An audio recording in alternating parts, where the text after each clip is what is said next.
บายดีทุกคนเจอกันอีกแล้วคลิปนี้เราที่ไปหลวงพระบางนะทุกคนเนาะไปหลวงพระบางวันนี้ท้าวันใจไปนังนะ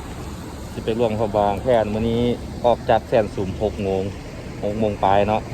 เราที่ไปเมืองงอยเลยเนาะเราที่ไปแวะบางเวียงกินข้าวเช้าอยู่บางเวียงแล้วก็ที่ไปกินกาแฟยูกาซี่นะทุกคนเนาะอันนี้เขาก็ท่าปั้นมันนอนตาท่าทีมงานมาแต่นครหลวงนะตอนนี้เขาต้องฮอดปตทแล้วโอเค let's go มื้อนี้เราผ่านเส้นทางภูพระเนาะเขาก็สิ่งที่ขาดบ่ได้ก็จะแวะกราบย่าปู่พระแดงนะทุกคนเนาะเพื่อเป็นสิริมงคลในการเดินทางครั้งนี้นะทุกคนเนาะเราจะมากราบย่าปู่พระแดงกันทุกคน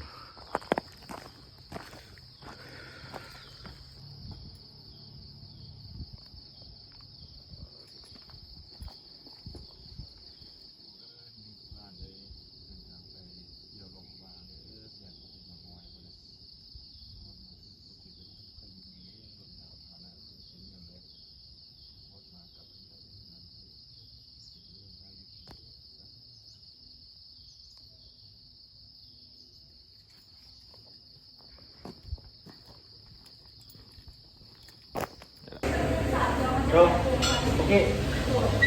YouTube รถไอเวสันบางเวียงแล้วเจอกันพวกกะลักค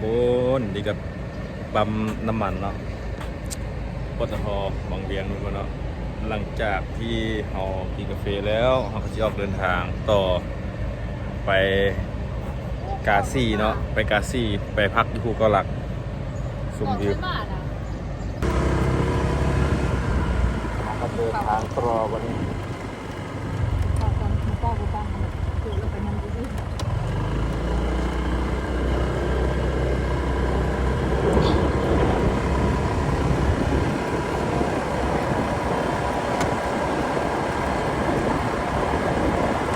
เวลาถ่ายวิดีโอได้ตัวดีเลย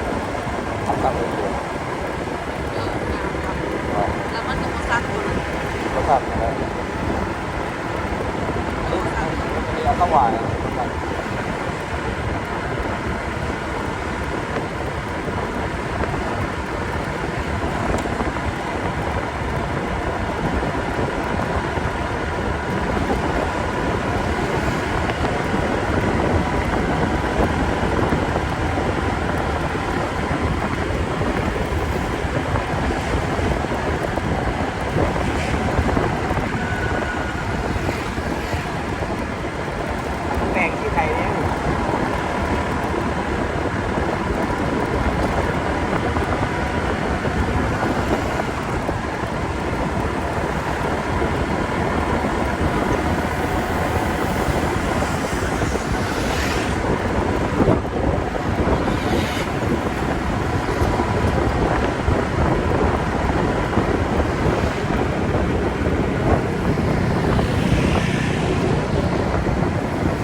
วัสดีทุกค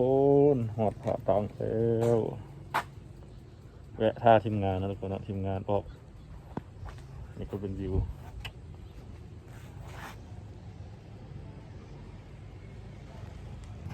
คนรับยังนะ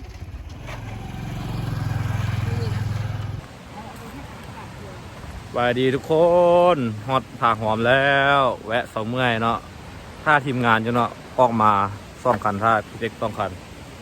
นี่ก็เป็นวิวรอบๆผ่าหอมเนาะชี้ท้ายเบิ้ง310 องศา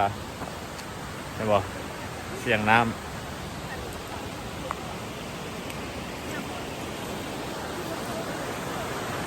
นี่ก็เป็นน้ำอยู่ทางของทุกคน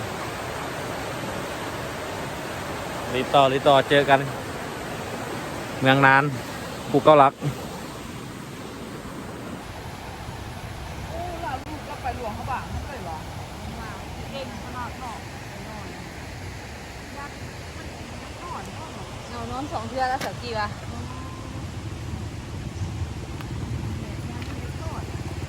กระไดง่ายเบา ธรรมดา ใบอยู่บ่ง่ายเบาทางนี้ ธรรมดาสู้ต่ออุ้ยซ้ำนี้น้อยๆซ้ำนี้ ไม่อยู่ มันแตกแล้วเหรอวะ พี่แทงแล้วรอหน่อยนี่ ก็ได้ส่งเพิ่นแบตเตอรี่ตรงนี้ แทงไปได้อยู่แบตเตอรี่มีปัญหาส่งพ้นเลย ฟาดก็ขึ้นเลยเพียงกับเพียงเขาหิวฟาดใส่ก็ได้ไม่ได้เพียง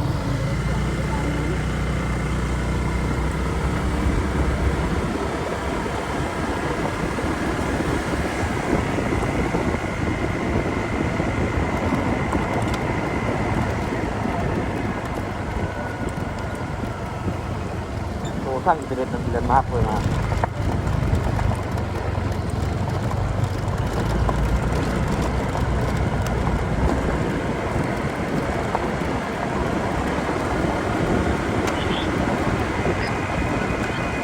ฮะ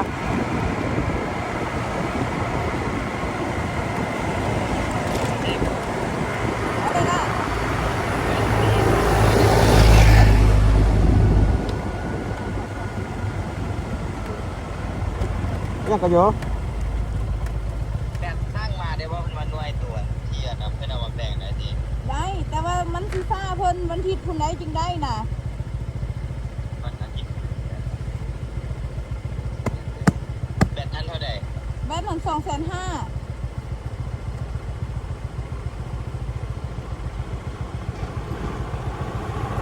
ตามนั้นเลย เอาจับโทรศัพท์ลงได้ก็ได้ไม่ต้อง ฟ้า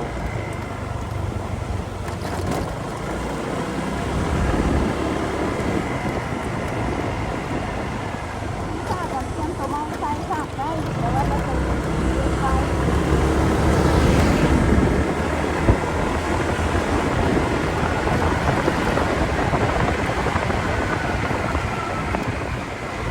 อ๋อครับเด็กคนที่อยู่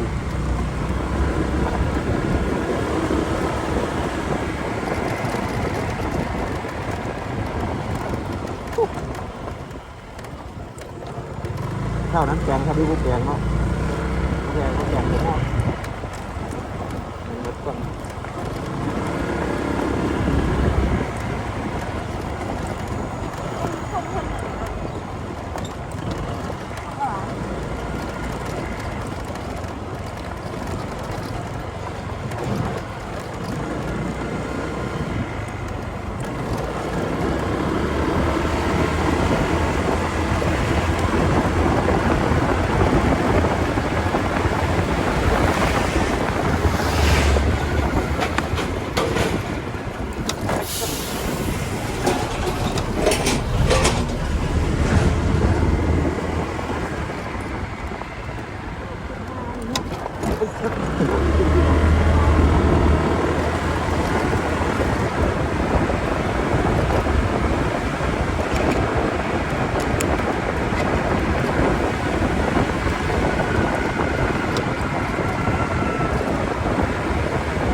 เที่ยวกายผู้ประสบภัย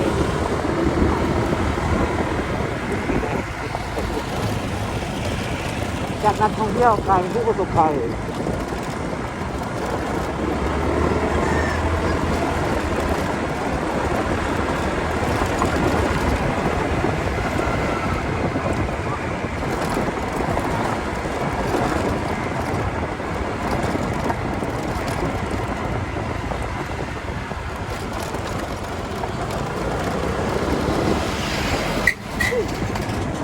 ปล่อยปลาไปเลย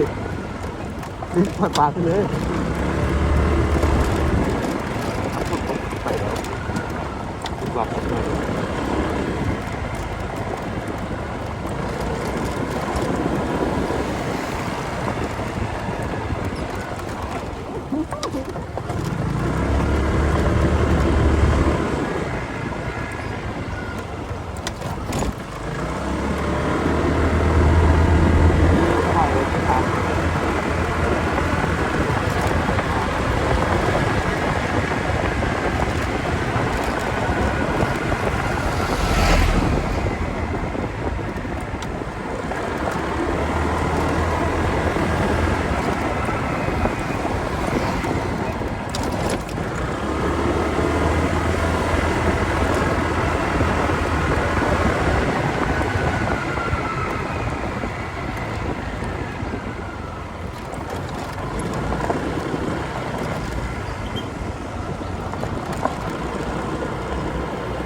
ตอนนี้ก็11 โมง 21 นาทีแล้วทุกคนนะอยู่ปั๊มปตท.กาซีเราผ่านวิกฤตมาหลายแล้วบัดนี้เราสิได้ขี่รถจักรทางดีแบบซิวๆเนาะมาหลายทุกคนขี้ฝุ่นเนาะผ่านทะเลหมอกเมืองกาซีมาแล้วแวะเติมพลังอยู่อเมซอนนะทุกคนเนาะ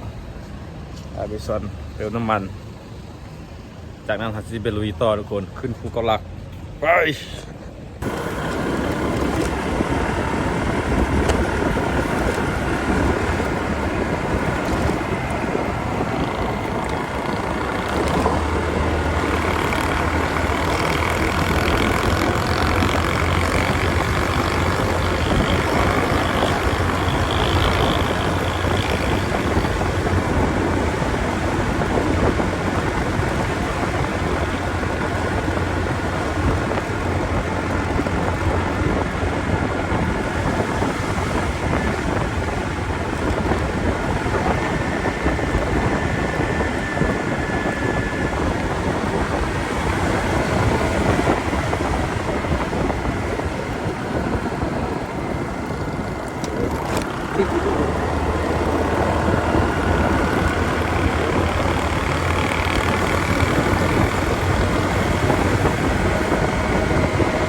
แล้วก็ถ้าทางเยอะเลย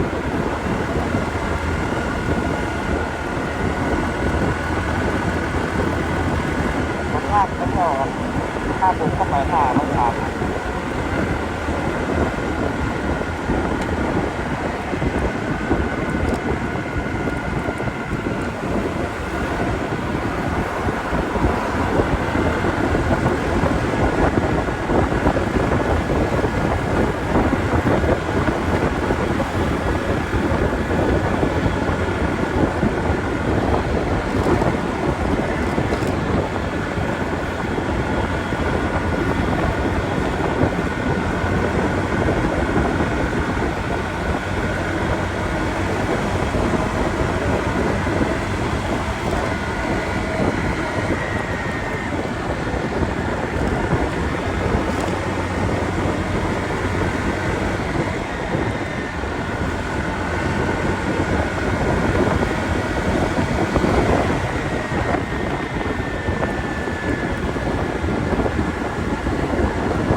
ปปลาใหญ่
รถต้องรุ่นกินยาบ้าบุนะกินแหงนะ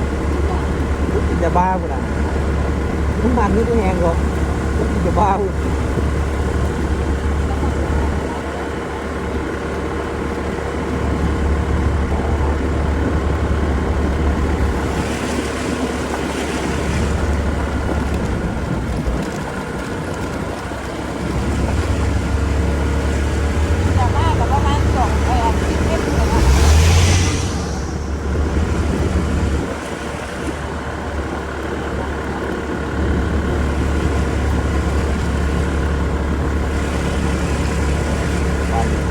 อน้ำเลย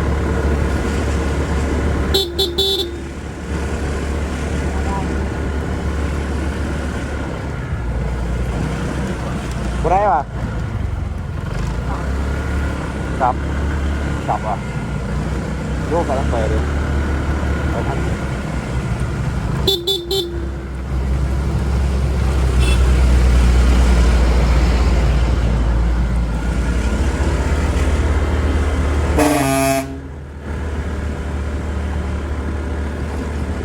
ญ่ขึ้นมาช่วยจับช่วยอะไรแล้ว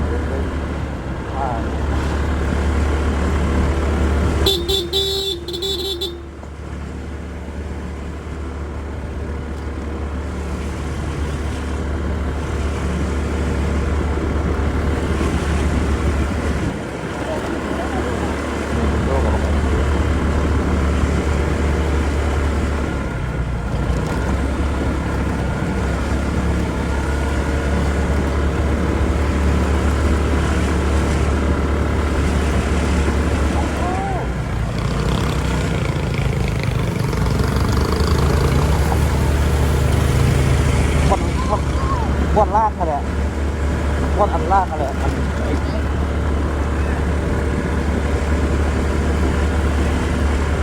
บานนั่นเลยบนที่ถึงเลย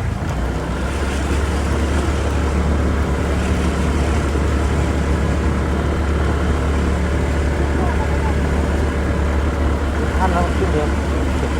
ก่อนอะไรต่าง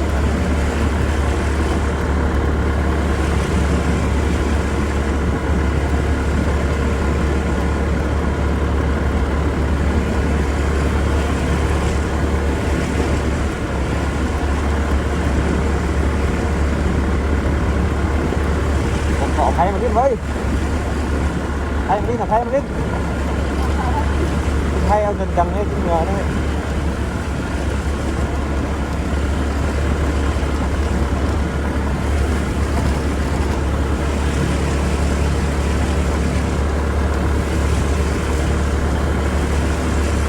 โยก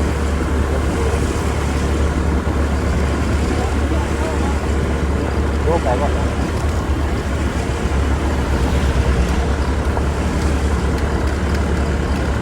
จับเลยได้ทั้งกับ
ประเทศเรา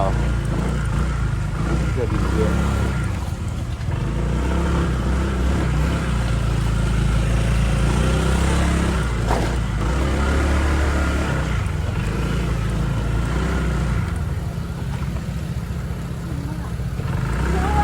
ซิวขนาด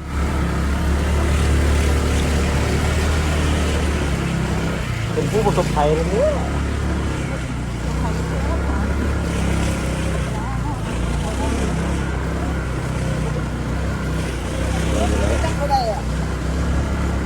มาประดวง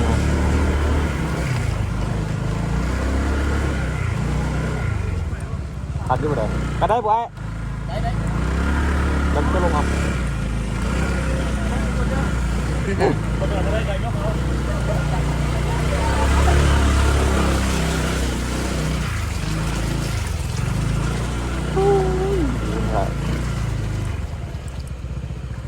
เทคนกี้ยังเทเนาะ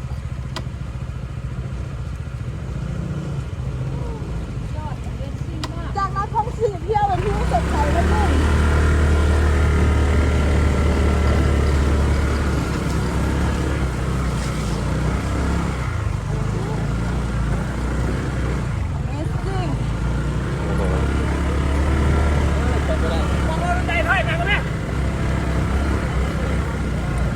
เดี๋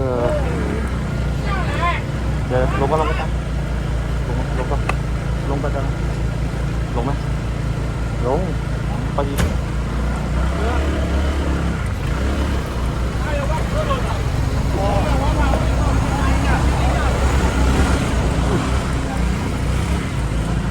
ว้า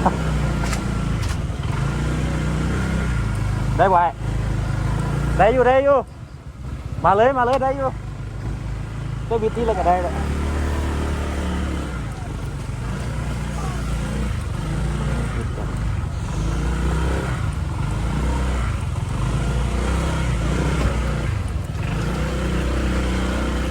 ขับมานี่ก็เป็นทางใส่ยะเด้อ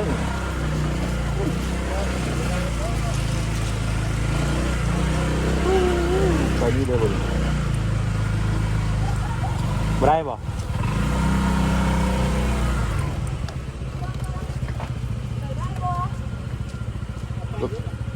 รถปนักรถนี่ก็ ได้อยู่แต่ได้บืนน้อยนึงแต่เขาชิน้ำหลัง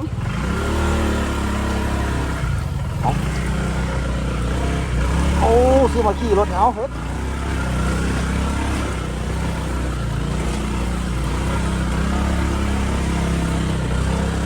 คันใดจะขึ้นคันใดก็ลง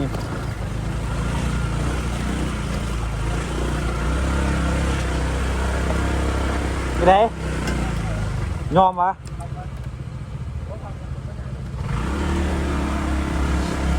รถใหญ่ก็หยับรถน้อยเด็กๆน้อยนะ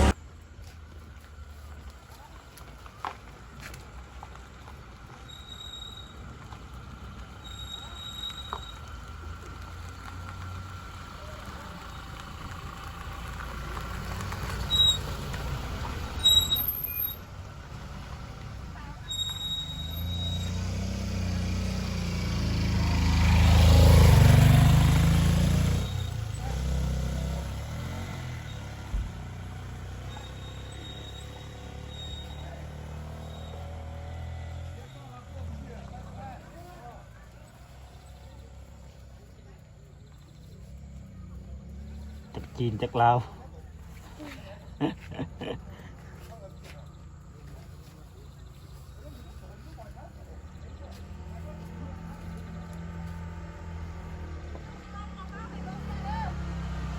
ลงไปก็ไม่ได้ ไปบืนเลย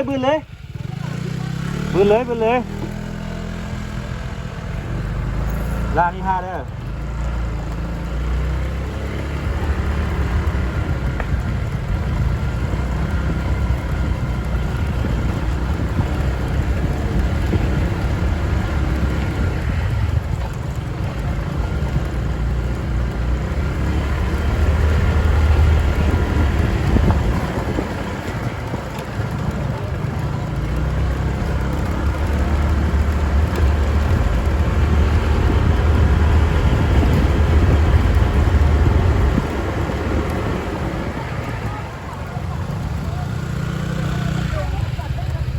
แต่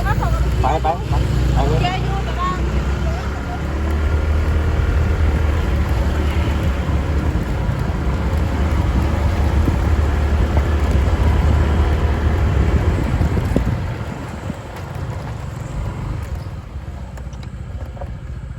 สวัสดีทุกคนฮอดละเด้อฮอดปูเกาหลักแล้วเบิ่งเนาะทนทางเนาะสวัสดีฮอดทุกคนเนาะคนไล่อะไร